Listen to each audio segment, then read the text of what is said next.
Good morning, everyone, and welcome to Unity of Santa Barbara Online, our online version. We are so grateful that you have decided to spend some time with us this morning to get some virtual love and get some virtual inspiration. So thank you for being here. I will say there is some good news in the world.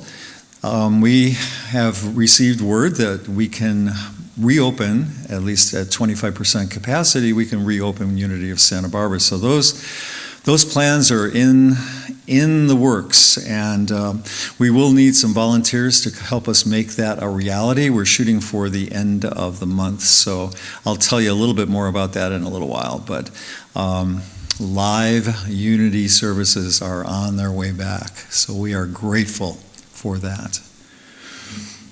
We'll start with the daily word this morning. It's actually the daily word for Monday, tomorrow, but I thought this was really appropriate for the message today and for what we're experiencing. The word is world peace, and the affirmation is, I do my part to bring peace to the world. The way I live my life tells a lot about my character. Do my words express peace and love? Do my actions convey kindness and consideration? There is love in my heart for all humankind. I share this love freely, regardless of appearances or what is happening in the news or in my surroundings. Choosing to see and live from the truth, I am always compassionate and peaceful in my dealings with others. It is so important to keep my thoughts and actions spiritually based, taking time to feed my soul so I'm able to stay rooted in my belief that peace for all is possible. In this way, I am doing my part to bring about world peace. I feel blessed to be part of this process. And from Scripture, I have said this to you so that in me you may have peace. In the world you face persecution, but take courage. I have conquered the world. John 16:33. I do my part to bring peace to the world. Let those words penetrate deeply. What is your part to bring peace to the world? Okay, so at Unity of Santa Barbara, we do have a vision and a mission. We have our core values and we have our statement of faith. Our vision is the vision that we hold for the world. We say it as an affirmation of what is already possible, and we have evidence of this in the world right now. So say this vision with me together. Centered in divine love, we celebrate a kind an awakened world filled with peace, abundance, and joy. And our mission is how we want to show up, how we want to put some action to what we want to have happening in the world. So let's say our mission together. We inspire, educate, and serve to awaken our oneness with Spirit. And our core values are really the ideas that we want to focus our mission into. This is how we want to be in the world and stay grounded in these core values. So say these together with me. We are community. We are abundance. We are love. We are God-centered. We are inclusive. And we are living consciously. And then our statement of faith really is the cornerstone of who we are as a spiritual community. This is the bottom line, if you will. So say this statement of faith with me. There is only one presence and one power in the universe and in my life, the infinite, living, loving presence of God. So just take a moment and allow those words to penetrate into your consciousness. You can close your eyes if you like, just allow these words to move you as I say them once more. There is only one presence and one power in the universe and in my life and in your life. The infinite, living, loving presence of God.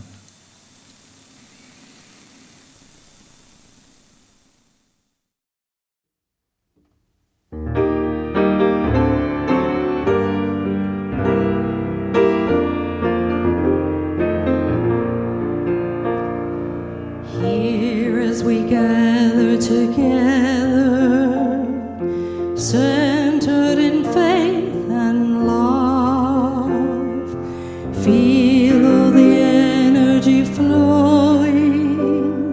It comes from a heart filled with love. Here all the darkness now leaves us as our thoughts are uplifted from high. Here in the presence of gladness, our lives are brought into the light. So let your light shine through. Let it shine as a beacon bright. Light up the world that it may be. A beautiful alliance, a wonderful alliance, a glorious alliance of light.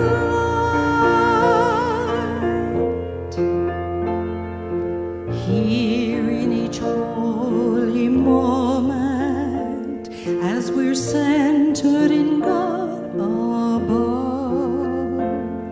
our spirits are joined together to create a circle of love. Here only truth will guide us as we keep our purpose in sight, to love and accept one another, to choose the path of the light. So let your light shine through. Let it shine as a beacon bright. Light up the world that it may be. A beautiful alliance, a wonderful alliance, a glorious alliance of light. So let your light shine through. Let it shine as a beacon bright. Light up the world that it may be. A beautiful alliance, a wonderful alliance, a glorious alliance of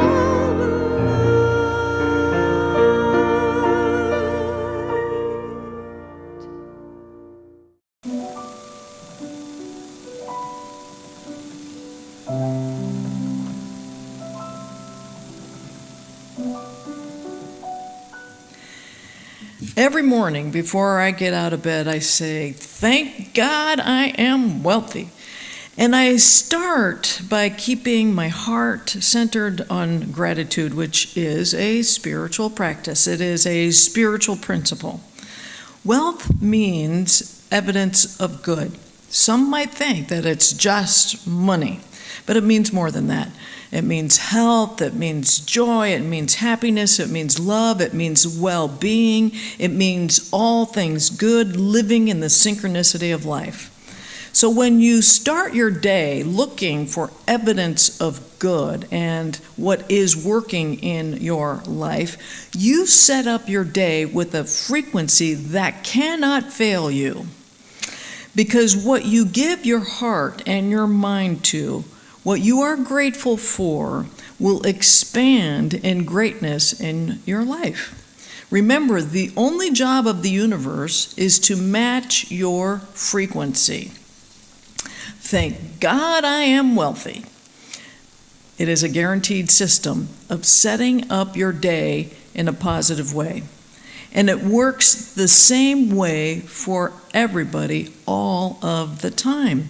Now, I have got to tell you, I have learned this principle, like so many people do, the hard way. So instead of giving my attention to all those things that I loved and all those things that are working in my life, all the evidence of good in my life, I was more attracted to the drama, to the negativity, and to all the people in my life and those people that are news addicts who were one big neurotic, hot mess, if you will, and I would start my day with that kind of frequency. Either I would have conversations with these friends or I'd turn on the news, and the job of the universe is to match your frequency. And I learned somewhere along the line that by withdrawing my attention from the negative drama, from those that were addicted to drama, my life improved so fast, so miraculously, and with so much magic that it was really beyond my wildest dreams. So this is why I don't watch reality TV. This is why I don't watch the news. It's just too much drama. It's not a frequency that I want to get tuned into. If you haven't heard of the comedian Hannah Gadsby, she is one to watch. She has this brilliant show on Netflix called Douglas, and she talks about hate baiting. She warns the audience ahead of time, so she sets up her whole audience saying, okay, this is the way it's going to go. And she will have a little monologue, and she says, don't take the bait. So the monologue, there'll be a monologue about men and patriarchy. There'll be a monologue about the paleo diet, about those parents that don't vaccinate their children. And then you can tell the audience starts to, their buttons are being pushed. People are getting triggered. And she goes, that's bait. Don't take it. Don't take the bait. Her whole show, at least for me, was more inspirational than it was funny. And in this world, nowadays, bait is being presented 24 hours a day, and being triggered comes pretty darn easy these days. However, if you want to live a wealthy life, don't take the bait. Don't resonate with that frequency. I have a friend who resonates at a very high frequency. She never takes the bait. Her name is May McCarthy. She wrote the book called The Path to Wealth. Now, just to tell you a little bit about May McCarthy, she is a multimillionaire entrepreneur. She is a philanthropist, and she is an angel investor. Her company makes over $100 million in annual profits each year. Her life is happy, it is grace-filled, it is very easy, and it is all because she has a disciplined practice every single day. She never misses a day. So here's the deal. You want to learn from someone who has succeeded in every area of their life. And that is why some years back I decided to do whatever she was doing. It's kind of like, I'll have what she's having. And one of the things that she practices every single day is gratitude. Gratitude brings more light into your personal world. Every day, she has a meeting with what she calls the CSO, the Chief Spiritual Officer, which is God. And every day she writes a gratitude letter to the universe. And all she does is express gratitude for both what she has, the evidence of good that is in her life, and for what she would like as if it already existed. Like Greg Braden talks about, he says, surround yourself in your prayer, surround yourself with an answered prayer as if it already happened. So for about 4 or 5 years ago now, I started this practice. I wake up in the morning, thank God I am wealthy. I write my little gratitude letter to the universe of things, being grateful for the things that happened the day before, evidence of good that's in my life, and for the things that haven't happened yet, and being grateful as if they already have happened. I surround myself with the answered prayer. And I must say, life has been so very easy, so serendipitous, and most happy beyond my wildest expectations. Even during this pandemic, believe it or not. You will be amazed if you choose this state of consciousness, if you choose the state of gratitude. And it is from that frequency that it is the Father's good pleasure to give you the kingdom. However, it has been said that you can't get there from here. You can't get to where you want to go from here, and there's truth to that. You can't get to those things that you want from your current frequency. So what in the world do I mean by this? Because if we could get there from here, we would be there, right? If we think of life as a vibratory system with everything having a frequency, which it does, this makes perfect sense. And the best way I know to raise your vibration to get there from here is to live in a state of gratefulness, to see evidence of good in your life instead of evidence to complain about. I kind of liken it to twins, if you will. One of the twins is very ungrateful, complaining all of the time, fearful that there isn't enough, finding a fault in everything, griping about this and that, criticizing, gossiping about everything that comes their way, blaming the government, people, circumstances for their state of affairs. Life is not a happy experience for them. Then there's the other twin. The other twin that is grateful for everything, even those things that may not look good, but they know that there's good in it. They live from this essence of gratitude. They enjoy the smallest of pleasures. They see beauty and delight all around them. They see evidence of good surrounding them all over the place, and they don't tune into the latest drama or gossip. They're happy to be alive. Now just suppose you had an extra $100 and you're presented with the twins and you're being asked, which twin would you give this extra $100 to? The one that is already in alignment with being grateful, right? And it is the same with the universe. Negativity repels good. Positivity attracts more to be positive about. And that is why it is so very important to be in alignment with a higher frequency. As I said, one of the highest frequencies that you can tune into is gratitude. And you know what happens to those who practice gratefulness? They seem to attract more to be grateful and happy about. People around them treat them with love and joy and respect. They are the receivers of more blessings, riches, and prosperity. Just being grateful will smooth the way before you. Now, I do love this one story that Mae McCarthy talks about in her book, The Path to Wealth. She had a concern about her company that her company needed to reach a sales goal of $400,000 by the end of the month. And this was the problem, it was almost the end of the month. There was only a few days left to the end of the month.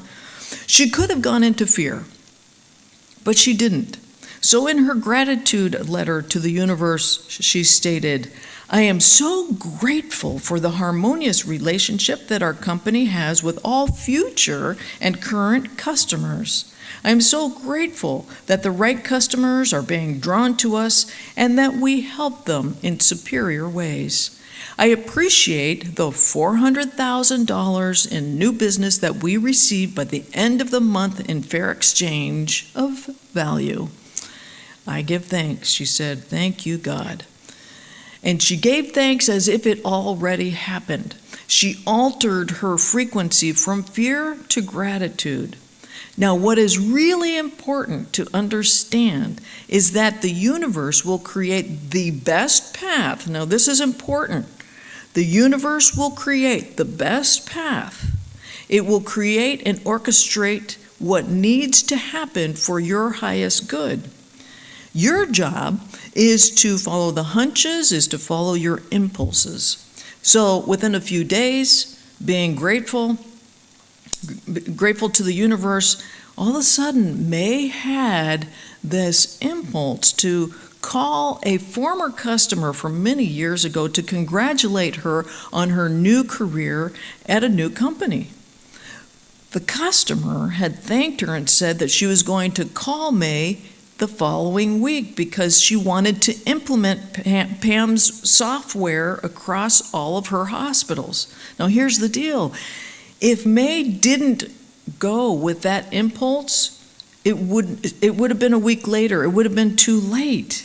And so her first order, $400,000. And then there were more orders after that.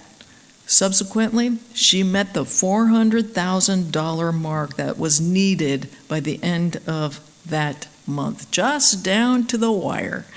Living with an attitude of gratefulness begins by what you set your focus on. You're either focused on your problems and you complain, or you're focused on your blessings and the evidence of good. The question is, do you want more problems? Or do you want more blessings? Now here's the thing that I'm sure all of you already know because you're good Unity students. Keeping your mind focused on all that is good and how grateful you are is really, really, really easy when you've got a lot. When everything is going great and you feel great. It's easy to get up in the morning and say, "Thank God I am wealthy." It's easy to write in your gratitude journal when all is well. The challenge is to know that and to practice that when your world doesn't feel like it's going your way. When everything in your world looks bleak, maybe the job that you had was ended, your lover has left, and your pet has died, and you're a walking country song of doom and gloom. It is so very hard to get up in the morning and say, "Thank God I am wealthy." But let me tell you something. Listen up. The principle is the same. The law of attraction is still in force. The universe will still match whatever you put out. The only question is, on that morning, how are you going to use that principle? You will be presented with two paths, but one choice: the path of doom and gloom, or the path where evidence of good surrounds you. That is why unity is a practice, my friends. It is not a religion. Because it takes practice to choose over and over and over again to stay with that choice and not to take the bait. Don't take the bait. because the outer world will try to lure you into taking the bait. I don't know if you have noticed, but there are many hate baiters out there. And the thing is, it is just impossible to hold love and gratitude in your heart while still hating what's going on out in the outside world. There are two paths, one choice. You are going to need to decide which one you are going to give your heart and your mind and your soul over to, either love and gratitude or hate and bitterness. Everything, this is important, everything that comes into your world comes from your frequency. So keep your mind centered, keep your heart focused on what you want more of in your life. Look, we all are on planet Earth, and there are things that are going to trigger emotions. One day you're up and the next day you're down. With the riots that are going on, let me ask you, how does your energy of hatred, againstness, anger, victimization, frustration benefit them? It doesn't. Don't take the bait. It's bait, my friends. When you react, you are adding to that lower frequency to them. Life is a vibratory frequency system. Everything is energy. It does not help them in the least. Don't take the bait. When Jesus said, "The poor you will have with you always," he wasn't referring to material wealth. He was talking about the poor in thought. He was talking about the poor in consciousness, those who lack faith and those who put their trust in lack and fear, those who put their trust in those things that are outside of themselves, where they feel victimized by their outer world, those who feel separated from their source. And let me tell you something, my friends, the world is full of them. Listen to me. For those of us who can see evidence of good in our lives, where we feel wealthy, we should not apologize or feel guilty because of it. Now, that doesn't mean that we should ignore or we need to bear responsibility to help our brothers and sisters on planet Earth. We need to take that responsibility on. We all share in helping each other with loving kindness. But they don't need your pity, your anger, your bitterness, your sympathy. If you have ever been the recipient of that kind of energy, you know it doesn't feel good. I've been the recipient of that kind of energy, and my friends, I have asked others to stop. Hold me in the light. Hold me at a higher frequency. Don't give me your bitterness. Don't give me your sympathy. So we do whatever we can to lift others up when they are down and to let them lean on our faith when they have lost their own, because they can't get there from where they are now. And sending them negative emotion keeps them exactly where they prefer not to be. I remember Jesus' words when he said, "A city set on a hill cannot be hidden. Neither do men light a lamp and set it under a bushel, but on a stand, and it gives light to the whole house." Now, some years ago, there was a Bible scholar by the name of George Lamza. He was like the utmost metaphysical Bible scholar. I loved him. And he gave a little information about this house that cannot be hid. Let me read to you what he said. He said, "In that day, people in small communities, farming communities, and communities for shepherds, the families, they all stayed in one large community house, many families under one roof. The house was dark all of the time because they had very few windows in those days." He goes on to say, "In the house, they had their lamps fueled by butter, and it was the only way that they could see. There were some families who were too poor to provide the butter, so they would be dependent upon the lights of their neighbors so that they could see. Sometimes the neighbors would become a little provoked and irritated and resentful that they were furnishing light for others who had no light.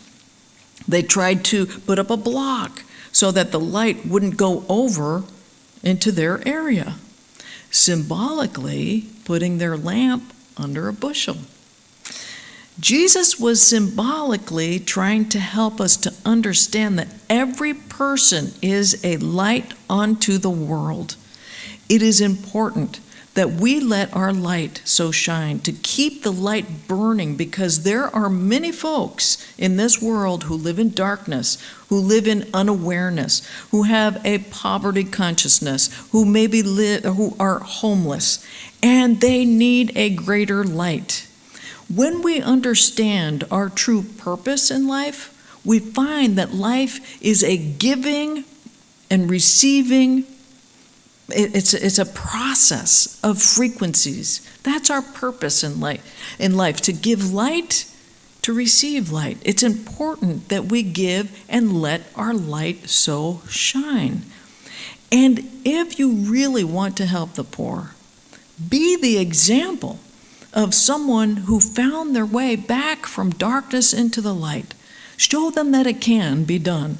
Raise your frequency of light by looking for evidence of good and being grateful in your own life. Be the light at the top of the hill. We close with something that I just love from Melody Beattie, the author of Codependent No More, when she talks about gratitude. And she said, gratitude unlocks the fullness of life. It turns what we have into enough and even more. It turns denial into acceptance, chaos into order, confusion into clarity. It can turn a meal into a feast, a house into a home, a stranger into a friend. Gratitude makes sense of our past, brings peace for today, and creates a vision for tomorrow, and ignites your inner light. Thank God you are wealthy, and wake up to the evidence of good that surrounds you. And so now we're going to take up our offering at this time. I just want you to know that we are so very grateful for all of you who have been giving of your treasure with us. It allows us to keep open, to be able to reach friends and family in this way. So first of all, thank you. Thank you for your gifts. And so I'm going to ask you, if you will, to just take your gift in your hand. You might have it actually in your hand already, or you can go to our website and there's a place there where you can donate. So if you will, just take your gift in your hands or in your mind's eye and just say these words after me. Divine love through me blesses and multiplies all that I am, all that I have, and all that I share. Take a moment, just insert a blessing of your own. And so, dear God, I ask at this time that you not only bless these gifts today, I ask that you bless all of the givers. May all that they have given from a heart of kindness and generosity, may it return to them 1,000-fold and even more in return. May it go back to them in miraculous and magical ways. And so it is. Amen. And so now we're going to prepare ourselves for a meditation. If you will, you can just close your eyes, take in a deep breath. And as you let go, just let go of anything that may not feel like it's in resonance with you. Maybe someone said something, or something's going on in your life, or you heard something on the news. Take in a deep breath of light, and as you exhale, just let all that go. It's not for you. It's not a part of you.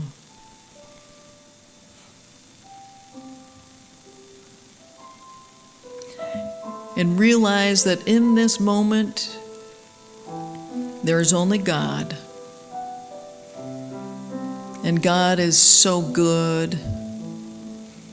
and good is right here. You are made in the image and likeness of God. Therefore, you are made of this goodness. Yes, you are good. So just tune into the goodness of who you are.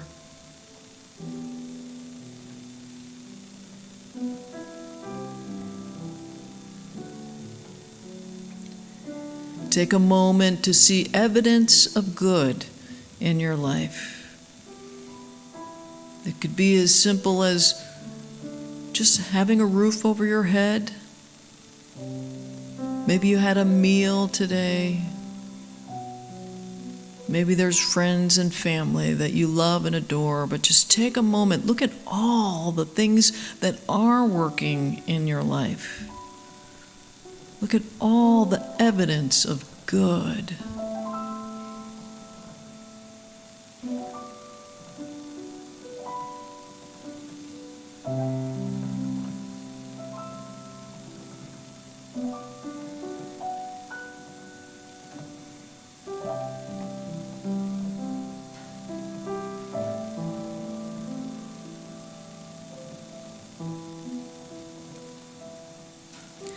And realize that gratefulness is what makes you happy.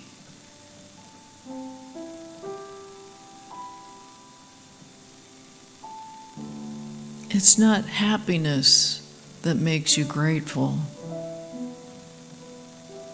Gratefulness makes you happy. So as you see all of the evidence of good, allow that joy to just wash over your mind, your heart.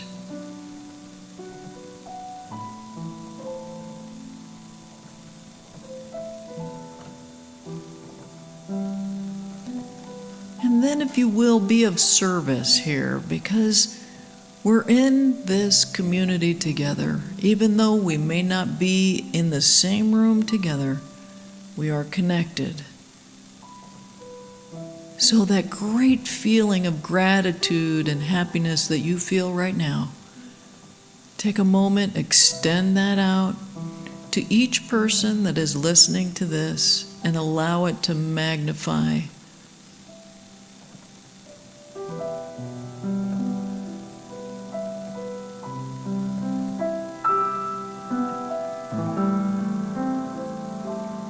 And then as a group consciousness, let us be that beacon of light. Let us together send that light to all the dark places on planet Earth.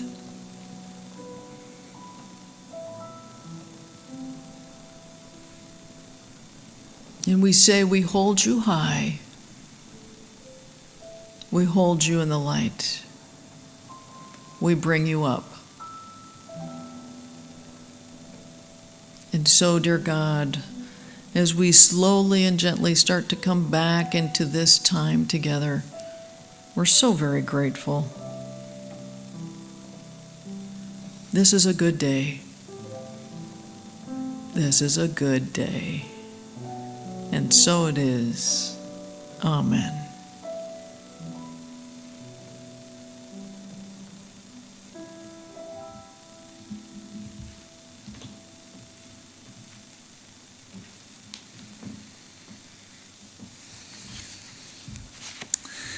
Thank you so much, Reverend Cathy, for that wonderful message. It's certainly something that I needed to hear, and I think all of us needed to hear. Don't take the hate bait, and keep the love and the gratitude moving forward. So that was just wonderful, and thank you for that wonderful meditation also. So I'm going to insert an announcement here, if I can find it. As I said when we first started, we are planning on reopening at the end of this month. And as you may have heard, we do have 2 final ministerial candidates who are coming to visit us here in Santa Barbara. The first one will be on June 28th, I believe is the right day. And so we want to make sure that by that time we actually have live service going. So there's a lot, as I said, there's a lot to do. There are a lot of little details. It's not going to look the same. It's not going to be the same. The new normal, right, is going to come and give us some opportunities to look at things in a new way here at Unity. We would be very, very grateful. And we see many, many volunteers stepping forward to help us out with this process. The other thing about our ministerial candidates coming to visit us, the second one will be in July, is that the congregation does have an opportunity to vote their approval of one or both of the candidates. The final decision is up to the board. However, only members may vote in this kind of situation. So if you want to become a member, the next membership orientation is this coming Thursday, and it'll be on Zoom. So, and on Zoom at noon. And so for more information, you can always contact the office here or send an email to unity@santabarbarunity.org. You can also go onto our website and go to the membership page and fill out that form online. And then also on our website, there is a link to a survey for you to let us know how you feel about returning to in-person activities here at Unity of Santa Barbara. Some of you have already received that survey by email, but if you have not, go to the website and you can fill it out there. So we really want your input, and we want to know what it will take for you, if you're not comfortable, what it will take for you to feel more comfortable coming back to be with us here in the sanctuary. We have ideas, but we want to hear what your ideas are also. So that's the announcement. You'll be hearing more about this and more to come. Isn't it wonderful? And now we are at the end of our service. We are so grateful for all of you for being here with us this morning. And let us now say our prayer for protection. The light of God surrounds us. I am that light. The love of God enfolds us. I am that love. The power of God protects us. I am that power. The presence of God watches over us. I am that presence. Wherever we are, God is, and all is well. And now, please join us as we sing our peace song.